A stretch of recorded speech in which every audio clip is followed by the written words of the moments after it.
আচ্ছা, একটু আপনাদেরকে বুঝিয়ে বলি। গাইঘাটার বাসিন্দা পরিমল চন্দ্র দাস, তার একই এপিক নম্বরে যে দুটো ভোটার কার্ড, একজন হচ্ছে গাইঘাটার বাসিন্দা আর আরেকজনের নাম উঠে আসছে রাজারহাটে, যার ঠিকানা দেওয়া রয়েছে সেই পরিমল চন্দ্র দাস। তার সঙ্গেও কথা বলেছিলেন আমাদের প্রতিনিধি আনন্দ মোহন ঝা। ঠিক কি জানালো আরেক পরিমল চন্দ্র দাস, শোনাবো আপনাদের। বিষয়টা হচ্ছে যে আপনার যে এপিক কার্ড আছে ওইটা নিয়ে আপনার একটা কমপ্লেন জমা পড়েছে এবং সেক্ষেত্রে আপনার একটুখানি একটা বক্তব্য দরকার ছিল। আমি দাদা এই পর্যন্ত প্রায় সব বাড়ি ভোট দিয়ে দিয়েছি। ভোট দেওয়ার পরে এতদিন ধরে কোনো প্রবলেম হয়নি, এখন আপনি বলছেন এই কথা, আমি কিছু বুঝতে পারছি না। একটা অভিযোগ দায়ের হয়েছে এবং সেক্ষেত্রে দেখা গেছে যিনি অভিযোগ করেছেন যে আপনার কার্ডটা ফেক কার্ড, সেটা নিয়ে একটা অভিযোগ হয়েছে। দিলবাগান, আপনার যে কার্ডের ঠিকানা দেয়া আছে দিলবাগান, আমি যেখানে বর্তমানে আপনি বর্ধমানে থাকেন, এখন রিসেন্ট বোধহয় ঝাড়খণ্ডে না কোথাও কোন একটা কর্মসূত্রে বা কোনো সূত্রে হোক আপনি সেখানে গেছেন।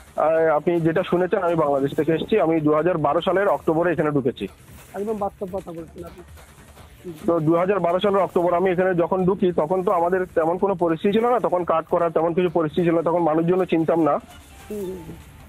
তো সেই ক্ষেত্রে আমি এই দাদাদের বিভিন্ন ওখানে সিনিয়র দাদাকে কোন দল তো করতো আমি জানতাম না, আমি অত কিছু বুঝতাম না। আমি ভয় থাকতাম যে কোন দিকে কে ফাঁসিয়ে দেবে। সেই জন্য এক দাদা বলেছিল ওখানে কাট হবে, ওখানে স্কুলে লাইনে দাঁড়িয়ে যা, আমি ব্যবস্থা হয়ে যাবে, তুই ওখানে লাইনে দাঁড়িয়ে যা। এবার লাইনে দাঁড়িয়েছি, গভর্নমেন্ট লাইনে।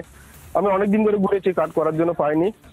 গভর্নমেন্ট লাইনে দাঁড়িয়ে তারপর আমি কাট করেছি। এই কার্ডটা আসলো আমার প্রায় 2-3 বছর পরে। আমার আমি ভোটার হই ডিজিলকে, আমার গভর্নমেন্টের এই জায়গাতে আমার এই ভোটার কার্ড দিয়ে আধার নাম্বার দিয়ে সবকিছু ভেরিফাই করা। কার্ড পেতে গেলে যে ডকুমেন্ট গুলো জমা দিতে সব জমা দিয়েছিলেন আপনি?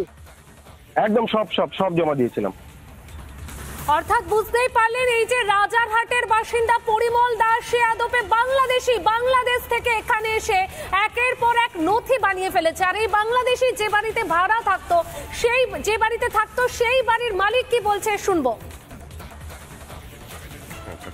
সেটা প্রিয়ম দাস হিসেবে থাকতো, মানে ওর ভোটার আই কার্ড আধার কার্ডে পরিমল দাস ছিল, হয়তো নিক নেমটাই আমি সবসময় ইউজ করতাম। প্রায় 16-17 মাস মিনিমাম বলছি আর কি, বা 18 মাসও হতে পারে। আর তারপরে উনি এখান থেকে চলে যায় আর কি। আমি ভোটার আই কার্ড নিই, আধার কার্ড নিই, দিয়ে এক কপি ছবি দিয়ে যে এগ্রিমেন্ট করি আর কি। এবং উনি বলেছিল যে উনি ত্রিপুরা আগরতলা থেকে এসেছিল এবং এখানে বেশ কিছু লোক ওনাকে আমাকে রেফার করেছিল আর কি। দেখুন, এখানকার বহু মানুষের মধ্যে এখনো বাংলাদেশি টান আছে। এখন সেটাতে প্রপার এক্স্যাক্টলি বোঝা মুশকিল যে এক্ষুনি কে বাংলাদেশ থেকে এসছে আর কে বাংলাদেশ থেকে আসে। তারপরে আমার সাথে আর এই মুহূর্তে যোগাযোগ নেই। এই বাংলাদেশের ঘনিষ্ঠ, এই যে ঘনিষ্ঠ যে লক্ষ্মী দেবনাথ, তিনি কি বলছেন সেটা আপনাদের শোনাবো। এরই পাশাপাশি স্থানীয় বাসিন্দারা কি বলছেন সেটাও শোনাবো আপনাদের। হ্যাঁ, চিনি। উনি ওই যে মানে একজন ধরেন বন্ধু বান্ধব হিসেবে ওরকম পরিচিত আর কি। এই তো আজ থেকে 10-12 বছর আগে থেকে। সেটা আমি সঠিক বলতে পারবো না, সেটা ওই জানে। তাই এমনি পরিচিত। তো এবার কালকে তো আমাদেরকে জিজ্ঞেস করেছিল যে আপনি ওনাকে চিনেন? বলছে হ্যাঁ চিনি। তো বলছে ওনার নাম কি? আমি বলছি পরিমল দাস, এইটুকু। তবে এমনি পরিচিত বলে ওরা জান, আমরা এখানে থাকি অনেক বছর ধরে, সেই হিসাবে বাড়িটা ভাড়া দিচ্ছে। ও আমাকে চিনে সেই হিসাবে। ফার্মেসি আছে না, ওই ফার্মেসিতে কাজ করতে এখনো তো সেটাই করে জানি। পরিমল দাস, ওনাকে চিনতেন আপনি? চিনতেন। কবে এসেছিলেন উনি? আজ থেকে প্রায় এখানে এসেছেন 12-13 বছর হবে। আমার একটা কারখানা আছে, সেই কারখানার একটা স্টাফ হচ্ছে ওই ছেলেটার বন্ধুর দিদি। ও বাংলাদেশের ওই ভদ্রলোকের যে আমার কাছে কাজ করে ভদ্রমহিলা, ওনার ভাইয়ের সাথে পরিচিত ছিল। সেই সুবাদে ও বোনের ঠিকানাটা কারোর থেকে ম্যানেজ করে আমার কাছে আসে। তো আমার কাছে আসলে পরে আমি কথাবার্তা শুনলাম, ব্যবহার ভালো লাগলো। আপনি কি জানতেন যে উনি বাংলাদেশ থেকে এসেছিলেন? হ্যাঁ, আমি শুনেছি। লকডাউনের লাস্টের দিকে বোধহয় এখান থেকে এই ঘর থেকে উঠে গেছে, এটা হয়তো বলেছিলেন। আগরতলার বাসিন্দা না। বিজেপি নেতা দিলীপ ঘোষ কি বলছেন এই বিষয়ে শুনবো।